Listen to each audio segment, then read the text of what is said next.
Hello dear students, welcome to my channel Teachers अड्डा MP।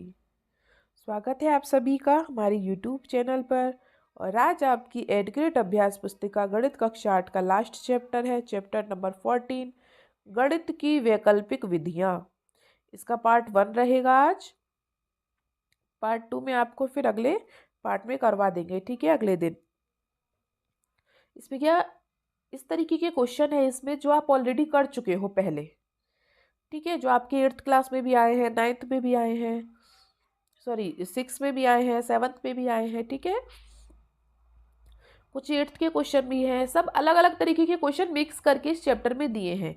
यही मतलब है वैकल्पिक विधियों का, ठीक है। वैकल्पिक विधियां मतलब अलग अलग प्रकार से गुणा करना, अलग अलग प्रकार से जोड़ना, घटाना, भाग करना, ये सब इसमें दिया है, ठीक है। तो चलिए शुरू करते हैं अपनी क्लास को। उससे पहले जो बच्चे हमारे चैनल पर नए हैं या जिन्होंने अभी तक हमारे चैनल को सब्सक्राइब नहीं किया है तो जल्दी से सब्सक्राइब कर लीजिए, जिससे कि हमारे आने वाले सारे वीडियोस आप तक लाइन वाइज लाइन पहुंचते रहे। चलिए चलते हैं अपनी क्लास की तरफ। गणित की वैकल्पिक विधियां। जो क्वेश्चंस इसमें आए हैं, इसने क्या है, उन क्वेश्चंस को यहाँ पे दिया भी है कि किस तरीके से निकालना है। एक न्यूनन पूर्वेण विधि, इस विधि से गुणा आई है आपकी। अधिकेन पूर्वेण विधि से गुणा आई है आपकी। तो इसने ऐसा नहीं है कि डायरेक्ट दे दी है, इसने आपको किताब में करके भी दिखाया है कि किस तरीके से की है। तो आप चाहें तो यहाँ से समझ सकते हैं अच्छे से। इसने हर चीज का उदाहरण दिया है। एक आपकी गुणा इस तरीके से होती है, यावत ऊनम तावत ऊनी कृत्य वर्गम च योजते विधि। एक ये विधि होती है आपकी वर्ग निकालने की, स्क्वायर रूट निकालने की, ठीक है। द्वंद्व योग की गणना, द्वंद्व योगों की गणना कैसे की जाती है, ठीक है। और विलोकनम विधि से वर्गमूल कैसे करते हैं, ये भी इसने यहाँ पे सिखाया है। तो इसने काफी सारी चीजें सिखाई हैं। निखलम सूत्र, निखलम सूत्र होता है ये वाला, इस तरीके से कैसे क्वेश्चन करना है वो भी बताया है इसने। मतलब इसने हर चीज बताई है, ठीक है। चलिए आगे चलते हैं हम अपने प्रश्नों की तरफ। हम अपना प्रश्न करते हैं पहले। प्रश्न नंबर 1, ठीक है। प्रश्न एक आपका क्या कह रहा है, संख्या दी है 9, 1, 2, 6, 7, 3। इसका घनमूल निकालना है। क्या घनमूल का इकाई अंक क्या होगा? अभी बताओ बेटा, आप इसका घनमूल कैसे निकालोगे? घनमूल मतलब 3 संख्याओं की एक साथ गुणा, सेम सेम संख्याओं की। जैसे 2 गुणा 2 गुणा 2, तो 2 दूनी 4, 4 दूनी 8। तो 8 का घनमूल क्या है? 2। इसी प्रकार से इसका घनमूल क्या होगा, कैसे पता करोगे? पता करके फिर इकाई का अंक बताना है। ऐसे कहाँ तक करोगे, नहीं कर पाओगे। तो इसने हमसे क्या पूछा है, इकाई का अंक। तो हम क्या लेंगे, सिर्फ इकाई का अंक ही लेंगे, और किसी से हमें कोई मतलब नहीं है। इकाई का अंक क्या है? 3। तो 3 को लिख लो 3 बार। घनमूल निकालना है क्योंकि 3 तिया 9, 9 तिया 27। क्या है इकाई का अंक? 7। ये सबसे इजी तरीका है। जब भी इकाई का अंक पूछे तो आप इकाई का अंक उठाओ और उसी को देख लो बस, और सबको कोई जरूरत नहीं है देखने की। तो इकाई का अंक क्या है? 12, 7। ऑप्शन सी हमारा सही है। आप इसे इसमें भर सकते हैं, ठीक है। प्रश्न 2 पर चलते हैं। संख्या 4, 3, 5, 6 के वर्गमूल का इकाई अंक होगा। क्या पूछ रहा है? वर्गमूल।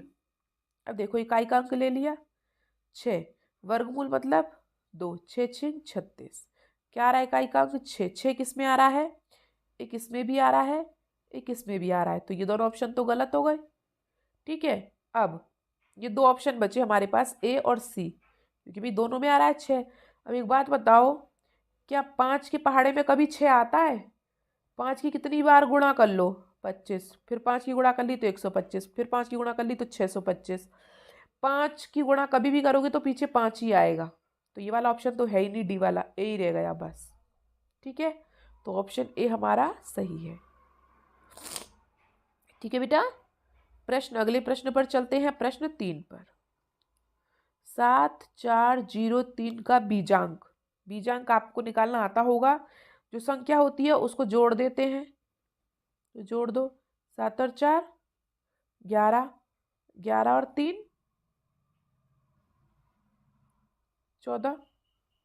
ठीक है, अब भी 2 अंकों की संख्या है। ये कब तक जोड़ना होता है? जब तक एक अंक की संख्या ना आ जाए। तो 1 और 4 को फिर जोड़ दो, 1 और 4 क्या हो गए? 5। तो बीजांक हमारा क्या है? 5। ऑप्शन डी हमारा सही है। ठीक है, अगले प्रश्न पर चलते हैं, प्रश्न 4 पर।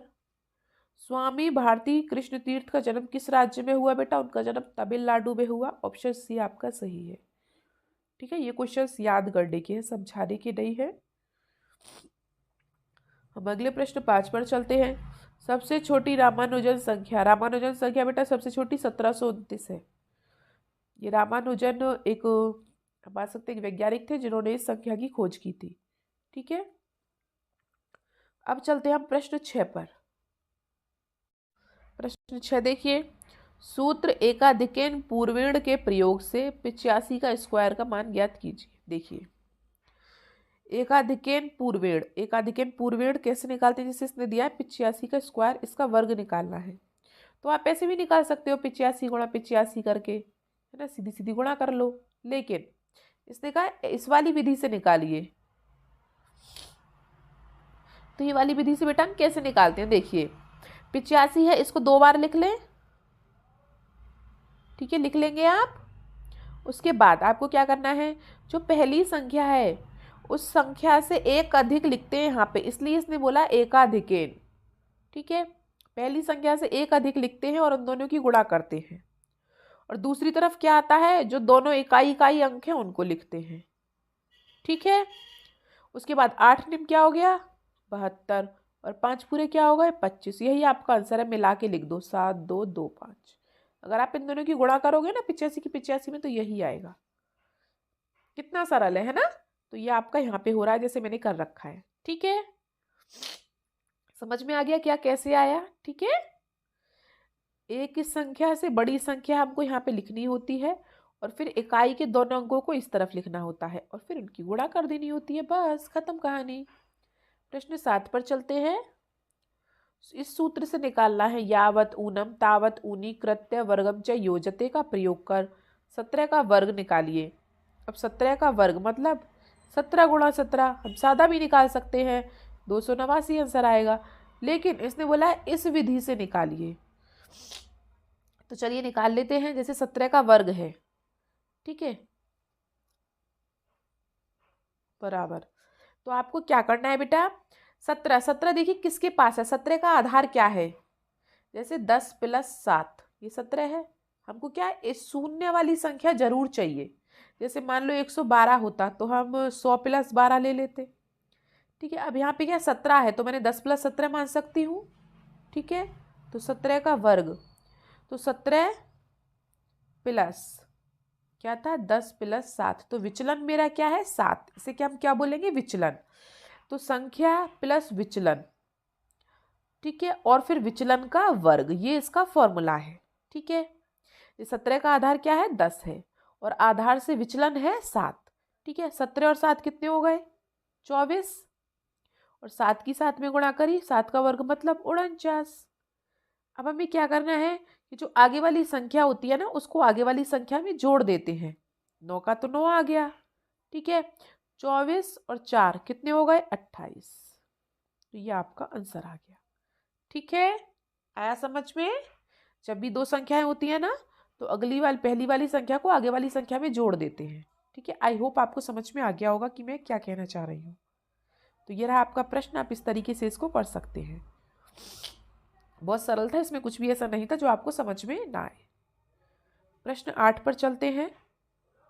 फिर से वही सूत्र, एक न्यूनन पूर्वण विधि के प्रयोग से 99 का स्क्वायर ज्ञात कीजिए। अब ये कौन सी विधि है? एक न्यूनन, तो 99 का स्क्वायर ये कैसे निकालते हैं बेटा? 99 को 2 बार लिख लो। ठीक है, अब क्या बोला? एक न्यूनन पूर्वेण मतलब उससे एक पहले का, मतलब इससे एक पहले का। 99 से एक पहले क्या आता है? 98। ठीक है, ये रहा 99 में से एक घटाया 98। फिर इसमें से इसे घटाना है, पहले इसमें से एक घटाया तो क्या आया? 98।